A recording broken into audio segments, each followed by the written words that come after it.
బ్రిటన్లో breaking news చూస్తున్నాం. CM Revanth Reddy రేపు ఢిల్లీకి వెళ్లనున్నారు. రేపు ఢిల్లీలో ఏఐసీసీ పెద్దలతో సీఎం రేవంత్ సమావేశం కానున్నారు. పలు కీలక అంశాలపైన హైకమాండ్ తో సీఎం చర్చించనున్నారు. మంత్రివర్గ విస్తరణ, నామినేటెడ్ పోస్టులకు సంబంధించిన అంశాలపై చర్చిస్తారని సమాచారం. తెలంగాణ సీఎం రేవంత్ రెడ్డి రేపు ఢిల్లీ టూర్ వెళ్లబోతూ ఉన్నారు. ఢిల్లీకి చేరుకున్న ఆయన ఏఐసీసీ పెద్దలతో సమావేశం కాబోతున్నట్టుగా తెలుస్తోంది. పలు కీలక అంశాలపైన ఆయన హైకమాండ్ తో చర్చలు జరిపేటువంటి అవకాశం ఉంది. మంత్రివర్గ విస్తరణ కావచ్చు, నామినేటెడ్ పోస్టులకు సంబంధించినటువంటి అంశాలపైన ముఖ్యంగా ఏఐసీసీ పెద్దలతో ఆయన మాట్లాడతారనేటువంటి బ్రేకింగ్ న్యూస్ మనకు అందుతోంది.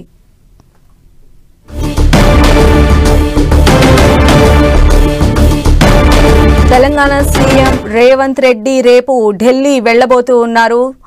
రేపు ఢిల్లీలో ఏఐసీసీ పెద్దలతో సీఎం రేవంత్ సమావేశం కాబోతున్నారు. పలు కీలక అంశాలపైన హైకమాండ్ తో సీఎం చర్చించనున్నారు. ముఖ్యంగా మనం చూస్తున్నాము, మంత్రివర్గ విస్తరణ కావచ్చు, నామినేటెడ్ పోస్టులకు సంబంధించిన అంశాలు ఇంకా పెండింగ్ లోనే ఉన్నాయి. వీటికి సంబంధించి క్లారిటీ వచ్చే అవకాశం ఉందని చెప్పి ఏఐసీసీ వర్గాలు భావిస్తున్నాయి.